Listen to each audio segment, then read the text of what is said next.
kayo ng aming kilalang mga komentarista at public service program. Ito lamang himpilan ng DWPL. The proceeding program expresses only the opinions and views of its respective block timer, producer, radio announcer, writer, and production staff, and does not in any way reflect the views of this station. The station has advised the programmers to abide by broadcast laws and KBP rules.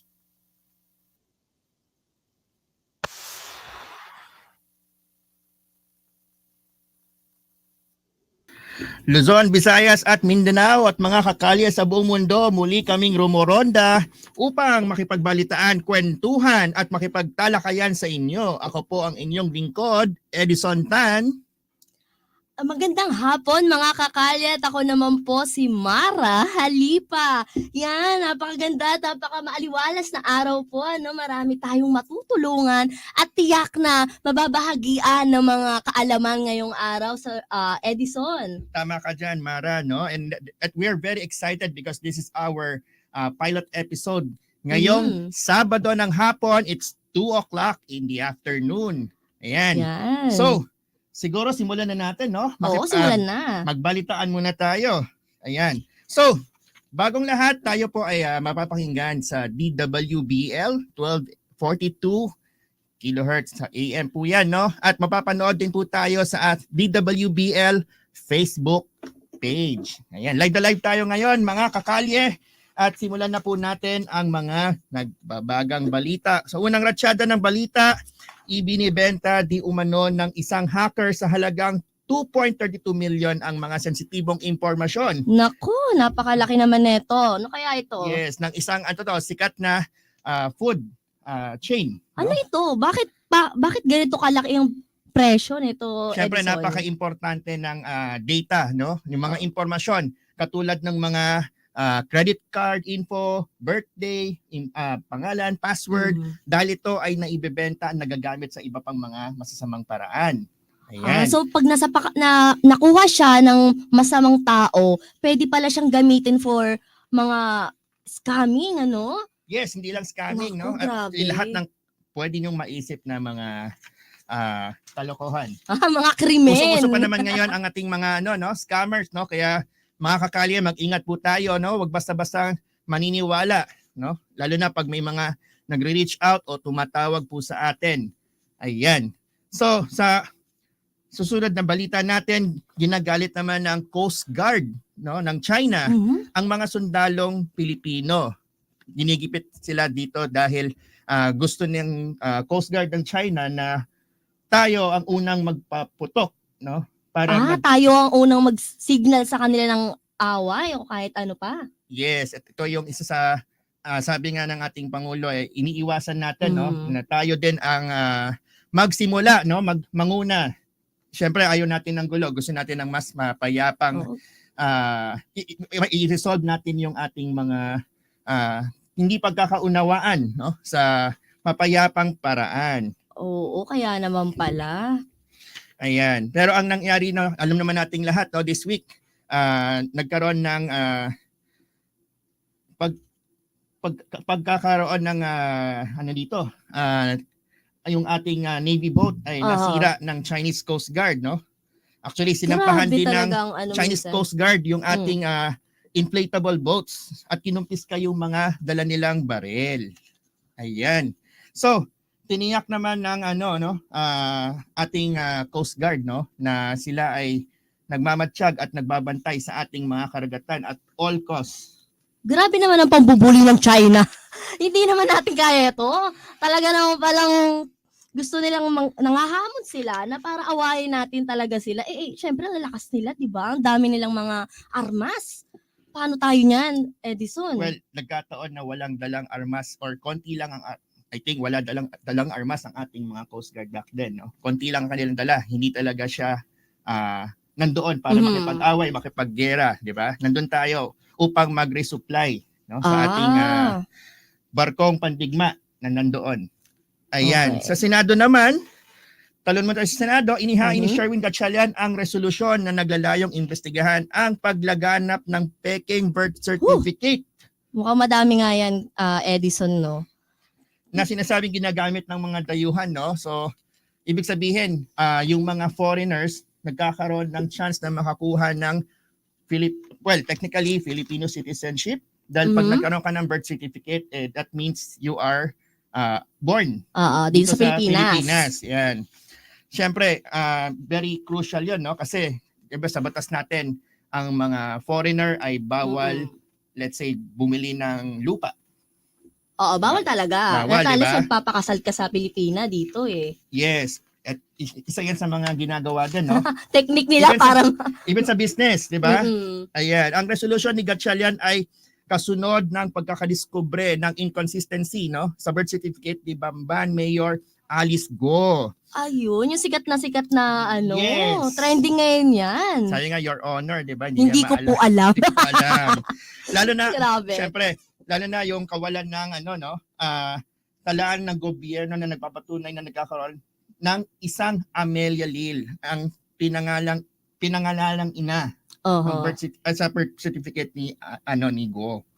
Ayan. So merong nasisilip ang gobyerno. Yes, kasi yung mother niya walang birth certificate din dito, walang record. Sino namang tao ang walang birth certificate? 'Di ba? Paano naman 'yun? Paano sila nakaligtas? Paano na tumira dito yan sa Pilipinas sa sabing Pilipino sila? Well, technically allowed kasi ang ang late registration. Kasi may Mhm. mga cases sa probinsya, no? Pag pinanganak, hindi kagad nakakakuha ng birth certificate. Oo. At meron din mga cases na hindi kagad nawala yung record.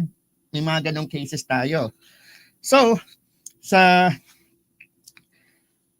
susunod pang balita, no? Mm-mm. Inihayag naman, no, ni Liberal Party President Albay, First District Representative Edsel Lagman, no? Natatakbong mayor Wow, tatakbong mayor ngayong 2024 ba yan, Ed? 2025. Ah, Ang election 2025. next year pa. Next year pa. Yes, ang natin ang kumbaga ang filing, no, for Mhm. candidacy is this October na, nalalapit na. Nako, kaya Good luck sa mga ng mga tatakbo, bagong no? botante, parang ako lang. Mga Yes. bago. Mga bagong botante. So dapat mag-vote tayo ng karapat-dapat, no? Oo, dapat yung pipiliin natin, talagang nasuri mo na, talagang hindi yung narinig mo lang sa mga kapitbahay mo dyan. Ay, huwag Mga tayo narinig. mapapadala sa mga fake news at chismis. Totoo, Ayan. dapat mga legit. Yan. So si Robredo for Naga Mayor. Yan Mm. yung ating pinakabagong balita. Actually, nagsimula yung usapan na yan kasi nung nag-resign, no, si Vice President Sara Duterte sa DepEd, no? Oo. And nagkaroon ng usapan sa internet at the same time kahit saan. Oo. Diba? Sino ba ang magandang ipalit? Sino nga ba? Sino nga bang magandang ipalit? Di ba ang Di- dami eh? Maraming magagaling na pwedeng ipalit, no? Oo. Pero nung nagsimula yan, then, di ba, ang si Leni Robredo nga daw pwedeng ipalit. Oo, di ba maraming makakamping. Yan, makakamping, say hello. Oo, hello sa inyong lahat. Actually, lahat naman tayo ay mga Pilipino na naninirahan sa bansang Pilipinas. So, Oo. syempre, we always want the best for the country. Pero ipagpatuloy ko lang, no, yung Sige. napag-usapan din kasi yung pagtakbo, no, possibility na pagtakbo ni former Vice President Leni Robredo sa Senado, which is tinurn down na nga niya ng malinaw na tinurn down na niya. Hindi siya- talaga siya tatakbo. Yes, tatakbo siya for Naga Mayor. Mm-mm. Ayan. Ayaw niya nang pasukin yung mga presidential. Ayan, mga kakalye, tuloy-tuloy lang ang ating balitaan dito lamang sa Usapang Kalye. Our time is 2:12 in the afternoon. Ayan. Muli ang Usapang Kalye ay mapapanood sa DWBL 1242 and mapapanood din po tayo sa Facebook page ng DWBL. Oh. Ayan. So wag niyo kalimutan i-like ang page ng DWBL.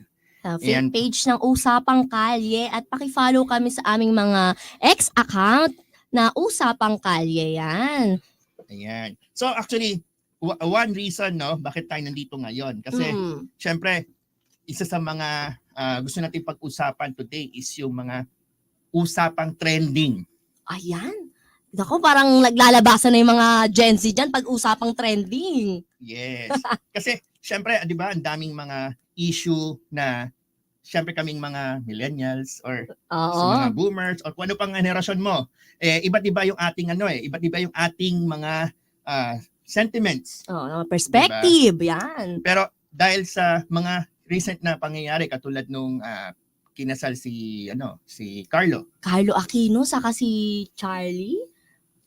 yeah. Ayan. Grabe, no? Yun, nabanggit mo na rin naman yung kasal nila.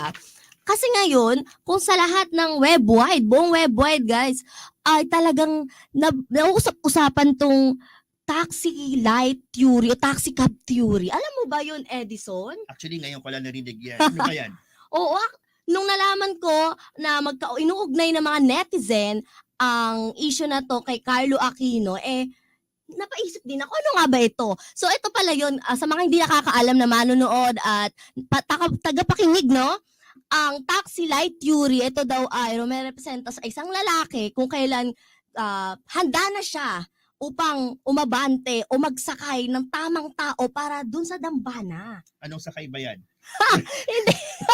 Hindi ibang sakay ito. Ito yung sakay na kumare. Ako ang babae, ako ang pasahero, pero ikaw na taxi cab, hindi ka magsasakay hanggat hindi ilaw yung nasa for hire signage.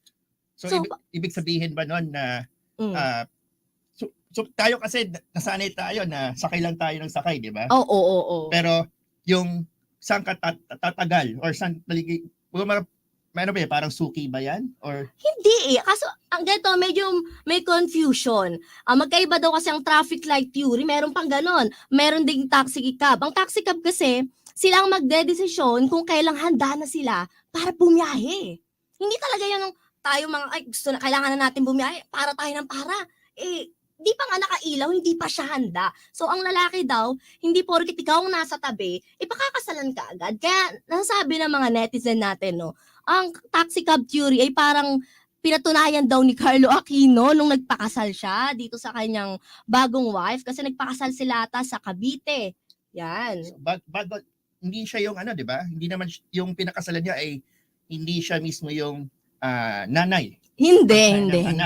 Yun na nga, kaya naipasok yung issue na ito. Kasi, sa dating hindi naman asawa, pero sabi natin ka-live-in partner, kung saan na nga umabot na nagkaroon sila ng anak, hindi naman siguro lahat hindi nakakilala kay Trina. Siya ay nagkaroon ng baby girl kay Carlo Aquino.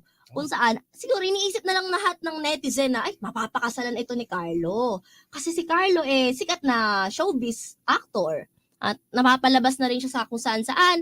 At may mga movie na rin siyang tumatak. Kung saan may mga naging leading lady rin siya. Katulad lang nung dati niyang ex na si, yung matagal. Medyo hindi ako mapapatandaan sa pangalan, pero matagal sila neto Hindi ko na lang din babanggitin, no?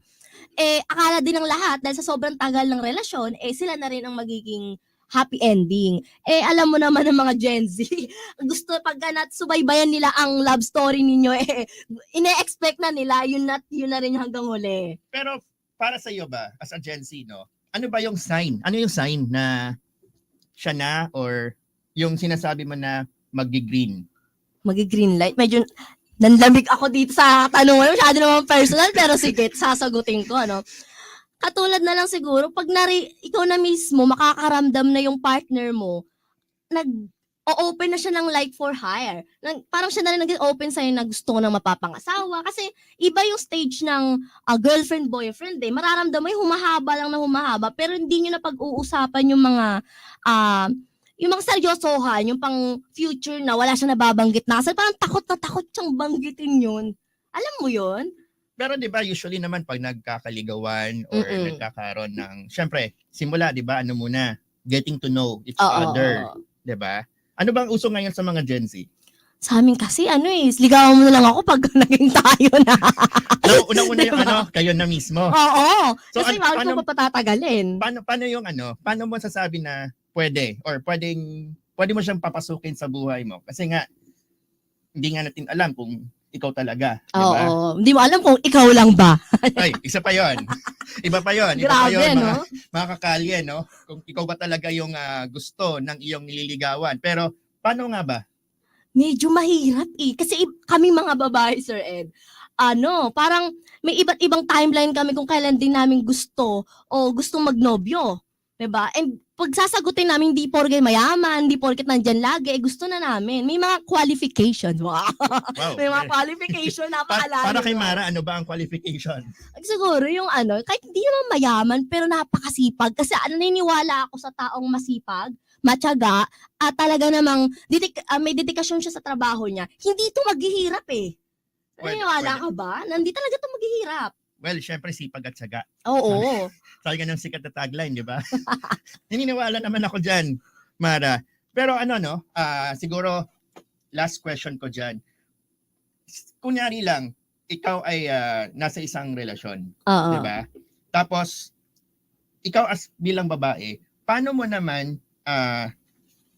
i-gauge yung guy na ikaw ba talaga yung niya? Yung parang, ikaw na ba talaga? Ako na ba talaga gusto mo pangasawa? Yes. Kasi di ba, madaling sabihin na, oy, mahal kita. Mhm. Kaya, ano ba mga sinasabi sa Gen Z? Ikaw lang, sapat na. Ay! Sapat. Grabe naman yan. Oo, pero yung ikaw lang, marami pala kayo. Oo, may mga 10 pala kayo, naka-hidden lang. May mga Pero, ganyan. di ba, pag ganun yung situation, kasi marami tayong mga tagapakinig, no? Oo. Sure ako na marami din nakaka-relate. Di ba? Oo, yung mga, nakikita ko yung mga Gen Z na yan talaga active na active na pag-usapang puso. Nako. O yun. So, ano yung pinaka-trigger or paano mo sasabihin din sa guy? Kasi pwedeng baliktad din eh.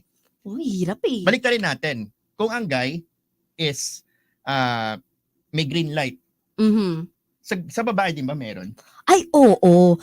Pag sa ganyang usapan, malalaman nyo yung mga lalaki, no? 'Di ba sabi nga, may mga babae na alam mong hindi to para sa dambana.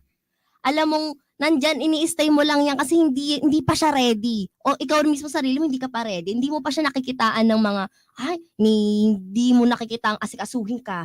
Hindi mo nakikitang mag-alala ng, yung broad-minded na babae. Yung business mind, may gano'n na, may ibang lalaki gusto nila business-minded pa yung babae na makakasama nila. May mga gano'n. And sa amin na mga babae, nahihirapan din kasi kami. Mahihirapan din kami kung paano namin pakikisamahan yung magiging partner namin. It depends kung ano ang qualification din nila. Kung nagmamatch naman, pwede. Pwede, may possibility. Pero sa mga Gen Z kasi ngayon, naku, ang bilis magja-jump lang yan. Ang feeling ko in love na ako. Tapos kinabukasan, hindi na. Actually, no? Medyo mahirap nga yan, no? Yung parang sala sa init, sala sa lamig. Oo. Yung tawag natin, no? Kasi 'di ba, nung mga panahon namin kasi talagang yung effort mo para manligaw todo eh. O Diba? paano nga ba, Sir Ed? Paano ba galing sa'yo kasi ikaw isang lalaki na mukhang may iniibig? Uy! Yes. Well, lahat naman tayo nagdaan sa ganyan, no? Pero syempre, for me kasi nandun yung syempre yung high school days ko, may puppy love pa. Diba? Nice! Yung mga ganun eh. Kinikilig-kilig, nagmumula-mula na sa Sir Oo, Ed. doon tayo nagsisimula.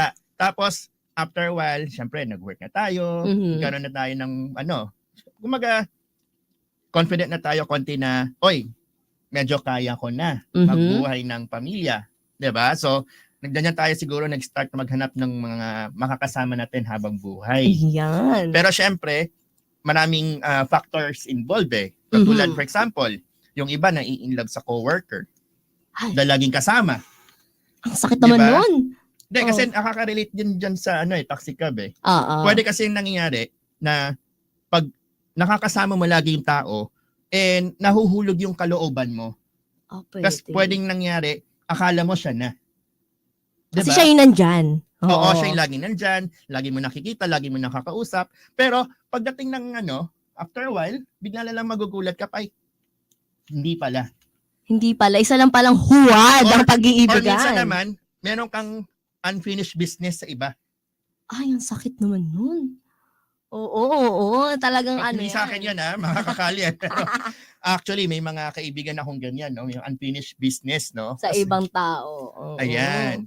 Hindi nga, matanong ko lang ulit. Kasi kanina ako lagi natatanong bilang perspective namin mga babae. Ikaw ba, Ed, kailan ka ba nagiging feeling mo ready ka? Financial, emotional? Ano ba ang batayan kung ano timeline mo para pumunta na doon? Ako kasi, I look forward, no? Oo. So parang sabi ko nga, nung ako'y bata-bata pa, no? bata pa naman ako ngayon. Bata ka pa Parang naman, nung oo. mas bata pa tayo, ang iniisip natin, ay, mga siguro 25, mag-aasawa na ako kasi gusto ko pang maabot. True yan, Apo true ko. yan. Di ba ganong usapan, di ba? Oo. Tapos, after a while, ay, ano muna ako, work muna. Kasi, opportunity nandyan.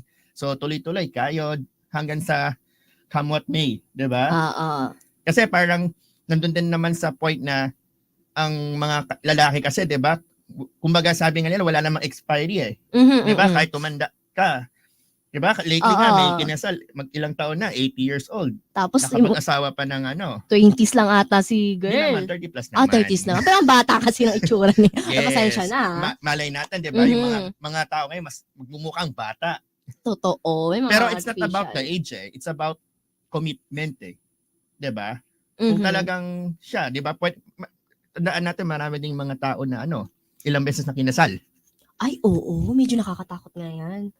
'Di ba? Even though just to be clear, bawal sa batas natin 'yon.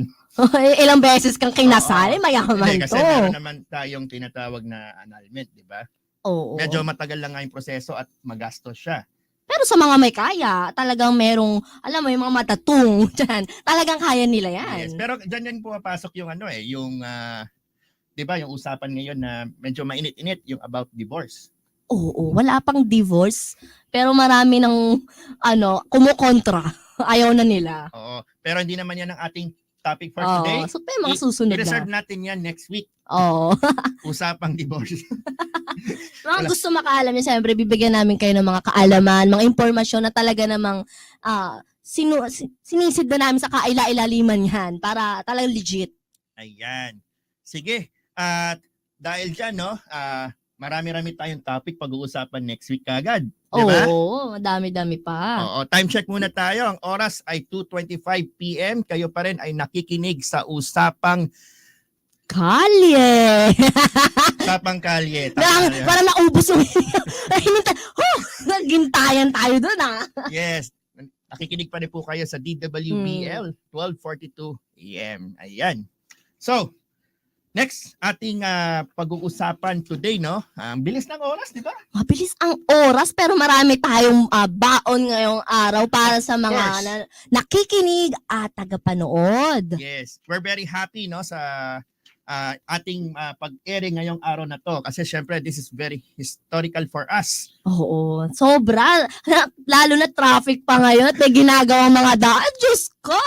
Sa mga nakikinig sa atin sa kanilang mga sasakyan, good afternoon sa inyong lahat. Magandang hapon po sa mga taxi driver, mga jeepney driver. Saludo po kami sa inyo. Tama yan. And of course, sa mga nakikinig din sa kanilang mga bahay, mga nakaupo, mga nagsasaing, mga nagluluto, pero nakikinig pa rin kayo sa radyo. of course, wag natin kalimutang uminom ng maraming tubig kasi mainit pa rin ang ating panahon. Oo, sobra. Paiba-iba pa naman ang klima ngayon, no? Parang kinabukasan, biglang aaraw, biglang uulanin ka ng gabi. Tama ka dyan. And of course, sabi nga ng ating doctor, 8 glasses of water a day is the recommended one. Kaya wag natin kakalimutan yan. Ngayon, talon muna tayo sa ating usapang teknolohiya, Kasi madaming nangyayari, hindi lang sa balita. Ayan. Oo, ayan. Sa Parang teknolohiya, gusto ko marami yan. din. Ayan. So, unang-una, June 18, nilaunch na ni Microsoft yung tinatawag nilang Copilot plus PC. Copilot, ano naman yan? Copilot plus PC ay ito yung pinakabagong segment or klase ng computer kung saan ay meron tinatawag na NPU or Ano NPU? Neural Processing Unit. Ah. Ito yung ginagamit sa pagpapatakbo ng artificial intelligence on device. Grabe. AI sa device? Yes, Possible ba to, Edison? possible na siya ngayon kasi 'di ba dati pag kung para sa kaalaman ng ating mga listeners mga kakalye, nauso kasi 'di ba yung tinatawag nating Chat GPT. Oo, usong-uso yan hanggang ngayon. 'Di ba? Lagi nating nababanggit, napapakinggan or na most of us nakagamit din once in your life, 'di ba? Without even knowing it. Kasi may mga third party na mga website or mga software or mga gumagamit ng Windows, nakagamit na sila ng AI. Mhm. 'Di ba? Para saan ba ginagamit 'to usually? pwede natin siya kasing utusan gumawa ng article, mag-research, 'di ba? Pwedeng i-correct yung ating mga content or email messages, for example. Ginagamit din siya para tulungan tayong gumawa ng mga drawings, Ay, lectures. Pwede na ngayon. pwede nang utusan tong si AI na mag-drawing, mag-isa, o tulungan ka mag-drawing? Tama ka dyan, Mara. Grabe naman tong Dati- AI. Actually, parang feeling ko nga, mas gagaling ako ngayon dahil meron na akong assistant Ay, meron ka lang built-in assistant sa ano? sa computer natin. Oo. No? Actually, same din yan no, nung in-announce ni Apple, no? Last Worldwide Developer Conference or tinatawag nilang WWDC last week, kung saan nilaunch naman ni Apple to the world, no? Yung tinatawag niyang Apple Intelligence. Ito yung pang-counter niya kay Copilot ni Microsoft. Mhm. So itong AI ng Apple or Apple Intelligence, magagamit natin ito simula most probably September, paglabas ng iOS 18. Maghahanda ka ng malaki-laking pera dyan kasi September. Nako, Ayan talagang naman binom tayo. na nila ang teknolohiya natin ngayon. Taon-taon na lang may Edison. bagong iPhone. This time, magkakaroon ng mas worth na upgrade, no? Oo. Sa mga iPhone users natin dyan, no? At dahil ngayon, kung ngayon ka bibili ng iPhone, ang kailangan mong bilhin para magamit ang Apple Intelligence ay iPhone 15 Pro. Nako, so hindi pala umabot yung iPhone 11 ko. Nako, Kailangan yung bago, di ba? oo. Magkano na ba ngayon ang iPhone 15, Edison? Kung di ako nagkakamali, nasa 70 plus thousand. 70. Tapos, ano ba kung maglalabas si Apple ng bagong, Every year may bago eh. oo, ano ba ang maisasuggest mo sa mga bibili o consumer natin ng ano dyan, ng mga gadgets? Yung mga mahilig sa gadgets, siya kasi mag-upgrade sila. Kung mag-upgrade lang din naman sila, tatalbog sila sa 15, meron na this September, ano nung ma-advise Actually, mo we doon? expect the new iPhone to be here in the Philippines by October or November. So Usually, kailangan ganun naman maghintay. lagi yung nangyayari every year, no? Pag nilaunch ni Apple ng September, late tayo ng 1 to 2 months dito sa Mhm. Philippines. 'Di ba? Lagi talagang late sa trending to mga ano Oo. eh. Yung iba kasi bumibili directly sa Singapore, sa Hong Mhm. Kong, tapos dinadala lang dito. Pero yung official na release talaga sa Philippines is usually 1 to 2 months delay.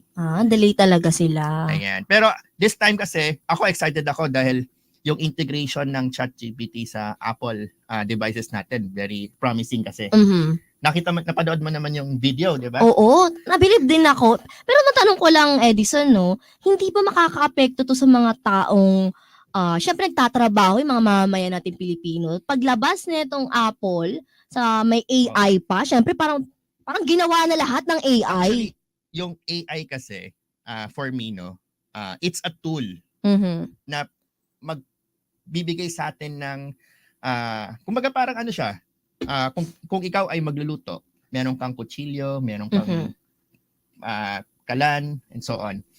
Ito yung tools na gagamitin mo para mas efficient mong magawa yung trabaho mo. Mhm. Tutulungan ka pala ni AI. For me, tulong siya. Kasi, tandaan natin, ang teknolohiya, lagi may bago. Di nauubusan. Hindi Oo. nawawala yan, mga kakalyan, no? Lagi may bago. Sabi nga rin, every year may bagong iPhone, every year may bagong laptop, may bagong processor, kung ano-ano pa, 'di ba? Tapos sasabihin natin, ay, kailangan ko bang mag-upgrade, humabol? Siyempre, kung marami kang pera, okay lang. Oo. Yun nga yung yun nga yung tanong eh. Lalo na sa mga Gen Z na gustong makitrending talaga sa makiuso, no? Sulit ba? Kung ikaw, magre-recommend ka ba, Edison, ng mga gadget, mga sulit? In terms sa education, ano bang maire-recommenda mo sa amin o sa mga nakikinig? Actually, if education ang habol mo, no? Kasi kadalasan naman sa ating mga mag-aaral, Mm-mm. ang ginagamit naman nila usually is mga word processing, Oo. research sa internet, gamit ng web browser. Hindi ganun kabigat yung kailangan nila. So, even yung mga medyo entry-level na laptop, no? Pwede Mhm. nang gamitin. Pwede na yun para Pwede sa na. kanila. Hindi Depende sa kailangan na budget? sobrang mahal. Mhm. Siyempre, yung iba sasabihin nila, ay, bibili na ako ng mas mahal Oo. kasi long-term use. Sa bagay, ganun naman talaga. May point naman, pero Mhm. depende kasi sa use case mo rin. Kasi for ganun pala example, yun. bibili ka ng gadget, ang Mhm. purpose mo is pang Facebook lang. Oo. Kung bibili ka ng mahal na Mac for example, overkill. 'Di ba? Parang ang mahal ng device mo for the things na kaya din naman gawin ng mas mura na gadget. Oo. Pero kung sasabihin mo sa akin na ay gusto ko siyang gamitin pang AutoCAD o kaya pang Photoshop, Mhm. yung mas mabibigat na workload, no, tinatawag natin, okay lang mag-invest ka sa mas mahal na gadget or mas mahal na device. So applicable din yung tablet. Depende rin sa ano mo yan, preference. Oo. Kasi, for example, unlike kasi before, no, yung mga tablet natin, medyo pang Facebook, diba? Oo. Usually, ganun yung purpose. Games yan sa mga Pang nood games. ng Netflix. Isa pa Netflix and chill. Ayan. Pinaka number one use case, no? Bakit ka bibili ng tablet? Panood ng Netflix. Kasi mas malaki daw yung screen. Pero, Oo. ngayon kasi, for example, ako ginagamit ko yung iPad Pro ko for video editing. So, pag nasa Mm-mm. labas ako, nag-shoot ako ng video, automatically, pwede ko nang i-edit, putulin yung video while I'm on the road. Bago pa Talaga? makarating sa bahay, di ba? Ganun Hmm. nakalakas yung ating mga devices ngayon. Unlike dati, talagang pang Facebook lang siya or pang browse lang, pang contact, pang SMS. Oo, ang dami ng ano. Grabe ang revolusyon ng mga teknolohiya. Dati nga, simula niyan, pang basa lang ng libro. Mhm. Di ba? Doon nagsimula yung tablet eh. Kung naalala natin, di ba? Mayroon pa tayo tinatawag na Amazon Kindle. Ay, hindi ko alam yan. Ano ba yan? Tablet siya. Tablet din siya. Tablet siya. Hindi Pero- namin naabutan eh. Oo, kasi ang purpose ng Kindle is pwede kang bumili sa Amazon ng libro. Mhm. Pero hindi na libro yung papadala sa bahay mo. Digital na siya. Ah, talaga? Doon mo na lang siya babasahin. So ngayon, dahil yung iPad kaya rin niyang gawin yon, pwede na rin siya. Di ba? Na nakakabilib ano? Kasi nung unang panahon, wala talagang teknolohiya, Edison. So, nakakabilib lang sa mga ano natin, mga dalagang Pilipina at mga mga ginang na talaga namang nagagawan nila ng paraan yung pakikipagkomunikasyon sa kasintahan, when it comes to business. Di ba? Ang galing eh. Paano? Saka dati pa alam ko, ang computer, ewan ko kung totoo to ha, isang malaking building daw. Well, hindi naman building. Kwarto Exage naman. naman. Kwarto, pero ang laki. Malaki pa rin. Oo. Kasi right now, ang flash drive natin, gano'n lang kaliit. Kasing liit lang ng ano natin, parang susi. Oo. Di ba? Pero dati, maybe 50 years ago, Mhm. or 40 years ago, I mean, ang storage nun, buong ano na yon, buong building, buong malaking kwarto. Oo. So, napakalaki. Laki ng improvement ng technology. Pero Grabe. overall, ang payo ko lagi sa mga ano natin, sa mga kaibigan, at syempre sa mga kakali natin, hindi nyo kailangan humabol sa latest. Tama. Ako ang tip ko, ako ginagawa ko kasi every 2 years or 3 years ako nagpapalit. Mhm. 'Di ba? Pero hindi naman siya totally palit lang. Kasi syempre, pag yung luma kong device, pwede ko pa rin gamitin yun eh. Oo, ano pa rin siya, Diba? pero ma-reuse hanggang hindi pa nasira. Oo. Usually naman, battery lang naman yung nasisira. Oo. Pero meron pa rin purpose, no? Kahit, for example, ang ating tablet, sira na yung baterya. Mhm. Or cellphone na luma, sira na yung baterya. Either ipapaayos natin yung baterya, tapos i-repurpose mo siya for other use case. Diba? Mhm. Yung anak ko, mahilig mag-cellphone. Hi, Moana. Hello, Mohana. Nakikinig si baby Moana dyan. Nandito Ayan. kanyang daddy. Ayan. So, siya, for example, mahilig siyang manood ng YouTube Kids. Ayan, YouTube Kids. Sa mga hindi nakakaalam, meron pong YouTube version na pang bata. Buti nga ano, talaga nahihiwalay na nila. Matalino talaga ang ano niya, marketing nila. Yes. Actually, maganda siya kasi syempre yung mga babies natin, 'di ba? Oo. Hindi mo na kailangan bantayan totally kung ano yung pinapanood nila kasi lahat ng content sa YouTube Kids filtered na for Oo. them. Walang Diba? nakakalusot talaga kahit onting ano. Wala pa naman. So Wala far. pa naman. Wala pa naman so far. Wala pa naman daw. So safe pa para sa mga may anak na dyan, ano. Pero maano ko lang dahil nabanggit mo naman YouTube Kids. Pero yung TikTok kasi ngayon masyadong ano, no. Sikat na sikat lalo na nag-pandemic. Tama ka dyan, no? Actually, hindi ko masyadong nire-recommend na mag-TikTok ang ating mga babies, mga kabataan, no? Oo. Kasi masyadong maraming content na hindi akma, Mm-mm. 'di ba? Nagkakaroon ng minsan I'll just use the word bad influence content. Oo. Hindi naman namin sinisiraan ng app. Walang ganon, mga kakalye. Ito ay pawang lang, impormasyon para lang din awareness sa mga may baby. Ganon. Nasa inyo pa rin naman ang paggamit. Yes, importante kasi ginagabayan natin yung ating mga kabataan, no? Mga anak, mga Oo. kaibigan, anak ng Anak ng kapitbahay. pamangkin, Oo. whatever you call it. Mga minors. Oo, kasi nadadala nila yan sa paglaki nila eh. Mm-mm. 'Di ba? Minsan ginagaya pa nila. So, ayaw natin na alam mo yun, bigla silang may ginagawang something na ay natutunan pala nila sa saan-saan. Ay, oo, maano ko lang, ma-istorbo lang kita, no? Kamakailan lang, meron ding MLBB Born Pace.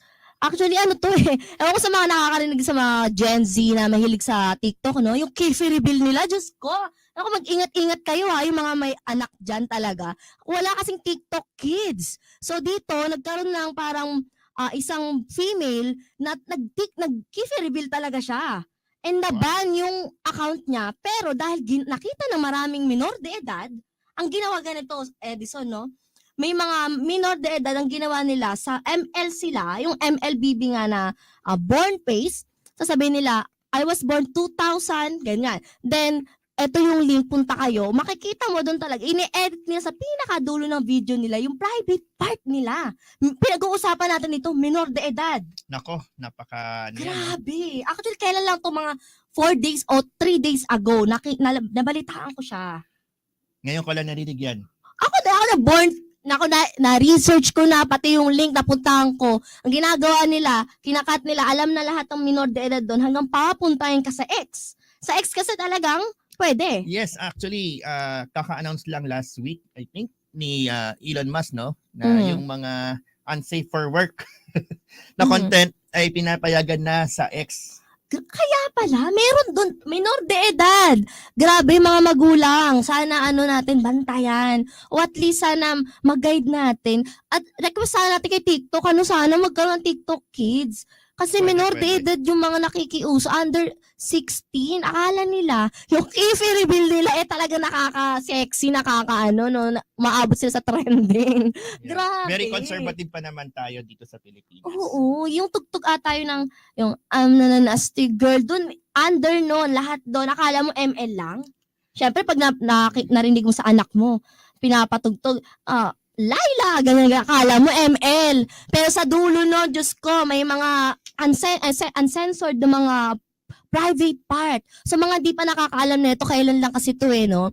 Yung iba hindi i-open sa inyo, lalo ng mga bata, hindi ito i-open sa inyo. Kasi syempre, alam nila mga katarantaduhan ito. Yes. Actually, isa yan sa mga challenges sa mga ating mga parents, no? Paano bantayan ang ginagawa ng ating mga anak sa kanilang mga cellphone? Paano nga? Actually, may mga software, no, na pwedeng gamitin. In fact, si Google at si Apple ay merong hindi naman siya built-in. Kailangan mo parang install na ang gagawin ng software na to, ila-lockdown niya yung cellphone ng ating mga anak para ma-prevent siya mag-download or mag-install ng mga apps na hindi natin pinapayagan sa kanila. Diba? At pwede rin mag-block ng certain websites. Para hindi na nila mapindot. Yes. Kasi hindi natin sila mababantayan 24 hours Oo. Diba? Actually, hindi ko na-recommend kasi para sa mga Gen Z, diba, usually, Gen Z. ayaw nila na sinasakal sila. Totoo, isa ako sa Gen Z. Yun yung kakaiba sa generation ngayon. Gusto namin na binabantayan kami, pero at the same time, binibigyan kami ng, parang freedom na mag-decide, which is, kayo ang mag-guide, parang ganun. Pero kung once na nasakal na, ayaw na nila. Tama ka dyan, Mara, no? Different experience sa tato. Experience nga ba talaga? Ayan na. Ayan mga kakalye, our time is 2:42. Kayo po ay nakikinig pa rin sa Usapang Kalye. Kalye, grabe, Yes. diba? Sabi ko naman sa inyo, kami ay makakatulong talaga. Marami kaming mga hinandang mga balita o usapan, lalo sa mga nakikinig dyan, sa mga tumatambay, nagkakape, ewan ko nagkakape pa ba sa oras na ito. Pero yung mga Pilipino mahilig sa kape yan. Tama, no? Pero syempre, ang pagkape ang usapan, recommended natin syempre yung kapeng barako. Ay, yung kaya kang ipaglaban. Uy! May hugot. May hugot May ang si aman. Mara. Ayan mga kakalye, at sa susunod kasunod nating mga pag-uusapan ngayong hapon na to, ito yung isa sa mga very hot, no? Kasi maraming nabibiktima nito. Ano ba yan? Para malaman na rin ng mga tagapakinig natin, Edison. Ito yung tinatawag nating TAS scam. Hala? Pag-usapan natin to kasi just few days ago, no, isa na naman sa aking mga kaibigan ay nabiktima. Naku! Kaya Yan na kaya nga ba? gusto ko siyang pag-usapan ngayon para mabigyan ng babala ang ating mga tagapakinig. Ayan. Itong TAS scam na to, no, ito ay nagsisimula, no, sa mga nag-aalok ng trabaho sa WhatsApp, sa Telegram, at kung saan-saan pa sa social media. Oo. Ang ipapagawa sa inyo, iba-iba rin. Pwedeng pabisitahin ka sa mga website, no? To view some videos. Yung iba naman ay uutusan kang mag-trade ng cryptocurrency. Oo, yung crypto, alam ko na yan eh. Dami Yung mga na yan Bitcoin, no? Sa mga hindi nakakaalam, ito yung cryptocurrency na tinatawag, no? Para siyang alternative to real money. Ayan. So, ang nangyayari dito, sa unang pasok mo, may grupo-grupo yan sa Telegram usually, no? Ikaw ay bibigyan ng task. Tapos, pag nakumpleto mo yung task mo, bibigyan ka ng bayad, sweldo mo. Kuno, may sweldo ba Darating talaga? naman talaga yung sweldo mo. Okay, sige. Via GCash, no? Usually. Pero syempre, ikaw mahihikayat ka ngayon. Kasi, ay, totoo pala to, natanggap ko yung pera ko eh. Diba? Work from home, ang Work from home pa, diba? Gustong-gusto natin yan. Lalo na mga Gen Z. like, mga ayaw lumabas, takot maarawan, ano. Ayan. So, pag natanggap mo na yung pera, syempre, ikaw ay magpapatuloy sa pag-work, no? Paggawa ng kanilang mga tasks. Then, the cycle continues until the time na sisigilin ka nila ng pera, totoong pera, no? Ulit, para mai-withdraw mo daw yung kinita mo. So yung unang ibibigay sa yung pera, Edison, hindi mo mawi-withdraw. Mawi-withdraw mo. Ay, mga magkano naman kaya yung mawi-withdraw? 50 pesos lang, i-withdraw mo Yun. pa. Usually, minsan 2,000, 5,000. Pero, ang mangyayari dito, kapag lumalaki na yung iyong mga kikitain dapat, no? Oo. Bigla ka nilang sasabihan, at kailangan mo magbayad. At ikaw pa magbabayad. Yes, para ma-withdraw mo yung kinita mo. Doon nagsisimula yun hanggang sa bigla ka nilang iban. Nako, doon sa sinabi mo noong una, no, may mga link. So, pagka pinas mo yon, anong mangyayari sa mga account private information ng mga users? Hindi, wala namang kinalaman siya sa private information ngayon, no? Wala naman. Kasi ang pinaka problema dito is instead na ikaw yung kumita, parang pinatikim ka lang eh. May diba, clickbait. binigyan ka lang ng barya, tapos ibabalik mo din sa kanila. 'Di ba? So doon yung maraming naloloko sa ating mga kababayan, no. Kaya nga sinasabi natin, huwag tayong basta-basta maniniwala. And take note mga kakalye, no, ang mga kumpanyang ginagamit ng mga scammer na to ay totoong kumpanya. Nako. Pero yung mga kumpanya na to, minsan hindi sila involved. Minsan. So may mga pagkakataon, Edison, na? Gumagamit sila ng totoong kumpanya. Oo. Pero hindi naman sila talaga yung gumagawa nun.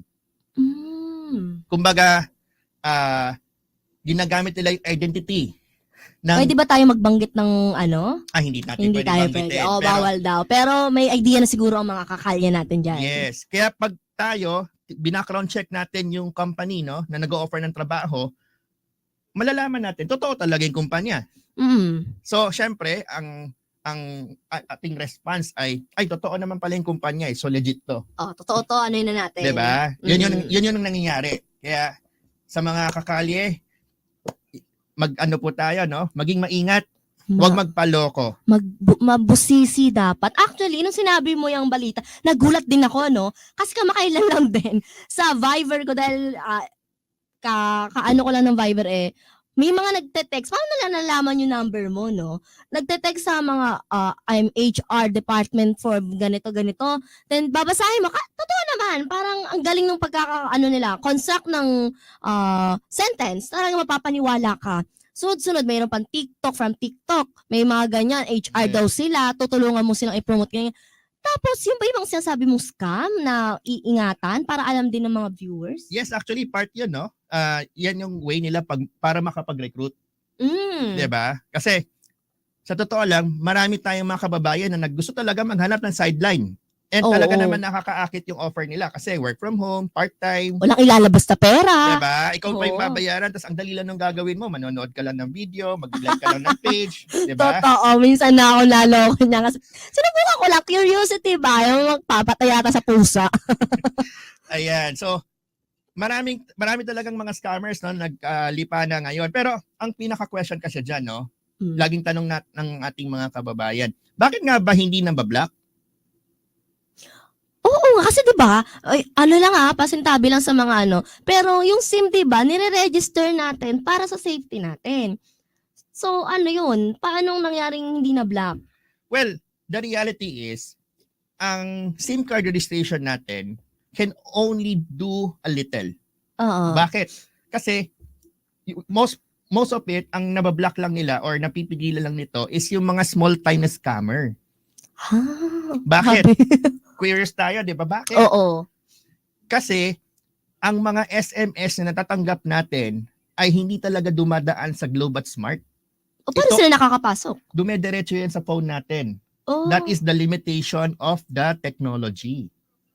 So kahit anong, di ba, sabi nga natin, si Globe binablock ngayon lahat ng text na may email address or kaya naman Oo. merong link, di ba? Try nyo mag-text, mga kapkalye, no? Sa friends nyo. Hindi papasok yung message nyo pag may link. 'Di ba? Binablock ni Globe eh. Pero Oo. bakit may natatanggap ka na meron pa ring link? Kasi hindi siya dumadaan kay Globe. At walang magagawa ang ating mga telco para i-block 'yon. Ito ba yung mga nag-ano ba nito, nag-ooperate is mga malalaking company para sa pang-scam lang? Most probably yes. Hindi naman Grabe. malaking company. Kasi 'di ba, parang kailangan mo ng connection, kailangan mo talaga ng magagaling na Hindi mo ano. kailangan ng connection actually. Paano nila nagagawa ito? Kasi nakakabulabog sila ng katahimikan ng mga Minsan madaling araw, mamamayan. text ka na lang bigla. Actually, meron kasi mga device, no, na Oo. kaya mag-send ng text message, no, sa area na hindi na kailangan dumaan sa telco. So, yun yung ginagamit ng mga scammer na to para Oo. makapanloko, makapagpadala sa inyo ng spam messages, no, kahit ayaw na natin, kahit binablock na natin. Oo, nakailang block na ako dyan eh. And ang ano pa dyan is, hindi, yung mga ginagamit nilang number ay it's either totoo o hindi or sa ibang tao. Oo. 'Di ba? Hindi natin, kahit sabi mo naka-register yan, kung hindi naman talaga siya yung nagpadala, pero number niya yung lumalabas, 'di ba? Anong magiging first reaction natin? Yung tao na yun ang nagpadala. Oo. Sisihin mo pa, bakit ako ginanyan ito? Yes. Pero yun nga yung ating pinaka-challenge, no? And ang tatanungin mo ako, may solusyon ba? Oo, meron ba? Actually, ang pinaka-solusyon lang dyan, no, is maging mautak tayo. Walang magagawa ang teknolohiya, walang magagawa ang ating mga telco, walang Mhm. magagawa ang NTC, walang magagawa ang batas. Wala. Grabe pala. Talagang kaya mo lusutan ang batas kapag talaga gumamit ka ng no? Pang-scam. Ang pinaka sinasabi ko nga dyan, that is the limitation of technology. Sana dumating yung panahon wala ng limitasyon.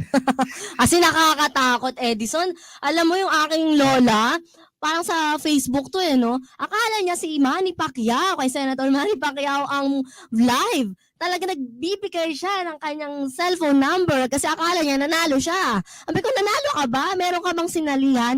Wala po. Wala naman pala. Isa rin yan sa mga nakikita natin sa Facebook, no? Oo. 'Di ba? Katulad ng sa isang game show ng sikat na kasamahan natin before. Oo. Yan, hindi ko nababanggit yung pangalan niya, but of course, marami tayong mga nakikitang mga nagpapa-contest na ang ginagawa ng mga kababayan natin is naglalagay ng kanilang personal information sa Facebook. Nagko-comment, Ayun. no? Actually, hindi natin nire-recommend yon. Wag natin gagawin yon. Bakit? Kasi nakukuha ng mga scammer yung ating mga numero. Oo. Tapos sila yung papanggap na, hoy, kayo ay nanalo. Pero kailangan nyo pa rin magbayad. Oo, ang lola ko talagang naglagay ng number niya. At pirate na yung video. Talagang ninakaw lang yung live. Then nagre-live sila, nagpanggap sila na ay nanalo ka ng ganyan, ganyan, ganyan. So ang target nila dito hindi mga bata eh. Kasi ang mga bata nga hindi sa ganyan naloloko eh. Alam mo sino? Mga senior citizen. Yes. Yung mga walang idea sa teknolohiya. Tama ka dyan actually, no? Kaya nga actually ang payo ko sa ating mga kabataan, gabayan natin ang ating mga magulang. Ay, Baliktad. baliktad naman. Nako po. This time, kailangan natin gabayan ang ating mga magulang para at least masabihan sila, no? Na wag basta-basta magbibigay ng impormasyon. Mapa-cellphone number man yan, mapa-email, hanggat maaari, wag natin ibibigay. Actually, isa sa sinasabi ko rin sa aking mga kaibigan, kahit ikaw ay walang online banking, kunyari lang, Mhm. o ikaw ay isang normal na citizen lamang, Oo. hindi ka nag-internet, hindi ka nagsa-cellphone, ikaw ay pwede pa rin maging biktima. Paano? Paano to? Isa sa pwedeng mangyari sa iyo ay yung tinatawag nating identity theft. Bigyan mo nga kami ng sample nito, Edison, para sa hindi nakakaalam. For example, gagamitin ko yung pangalan mo. Oo. Uutang ako. Kanino? Sa mga kaibigan o mga nakakilala din sa akin? No? Kahit kanino. Pwede Mm. rin sa gobyerno, sa bangko. Magpapanggap akong ikaw. Kasi Mhm. kompleto ko ang informasyon mo. Nako. Kung sabihin mo sa akin, ay, hindi naman ako nag-i-internet eh. Hindi ako nag-Facebook. Mhm. Safe ako. Pero actually, hindi totally. Nako. Yan. Yan yung mga misconception. 'Di ba? Yan yung dapat nating pag-isipan mabuti. Pero syempre, kadalasan naman ng ating mga impormasyon ay nakalabas na eh. 'Di ba? Ang dami ng beses nag-leak ang ating mga information. Oo. One of them is yung Comelec before. Paano Diba? nangyari doon? Nahack yung Comelec, Oo. nag-leak yung information natin, especially mga voters, no? And syempre, katulad ng mga information like mother's maiden name. Mhm. Di ba lagi tinatanong yan dati pag sa bangko, sa telco, di ba pagtatawag ka, what is your mother's maiden name? Ngayon, hindi na siya effective kasi pwede na siyang makuha Nako. sa internet, sa dark web, no? Kaya Naku, may ingat-ingat po dark tayo web. mga kakalye. Ayan. So, our time is 2:55. Napakabilis ng oras, no? Ang bilis. Nakailang balita, ilang usapan na naman tayo mga kakali. Ayan. Grabe. Siyempre, kayo po ay nakikinig pa rin, no? Sa Usapang Kalye dito sa DWBL 1242. Ayan. Mhm. So, anong parting message natin sa ating mga listeners? Siguro, sa mga natin, mag-iingat, maging mapanuri. Siyempre, gabayan natin yung mga kapamilya natin, mahalagang tao sa atin. Kasi kapag napahamak sila, siguradong mapapahamak ang peace of mind nating lahat. Damay-damay diba? Oh, tayo, damay-damay na to. Hindi natin gugustuhin. Ayan. Saka wag magpaloko. Oo. Importante yun, wag maging sakim. Oo, isa pa yan. Kasi yan yung nagiging simula ng lahat eh. Pag naging sakim tayo, ma-attract tayo doon sa mga scam. Yan ang sunod-sunod na yan. Kaya, Easy money ba? easy money. Walang madaling trabaho. Oo. Lahat dapat ay pinaghihirapan. So ayan mga kakali, sana nakatulong ang mga impormasyon na inyong nalaman dito sa aming himpilan, no? Yeah, and of course, magkita-kita ulit tayo next week, Sabado, every Saturday, Oo. 2 o'clock to 3 p.m. Ayan, dito lamang yan sa Usapang Kalye. Ako po si Edison Tan. Ako naman po si Mara Halipa. Kami po ay naglilingkod sa inyo. Yun Kahit lang. saan. Web-wide. Web-wide tayo. Hindi lang to nationwide. Kami ay web-wide. Yeah, see you next week, guys. Happy weekend. Happy weekend!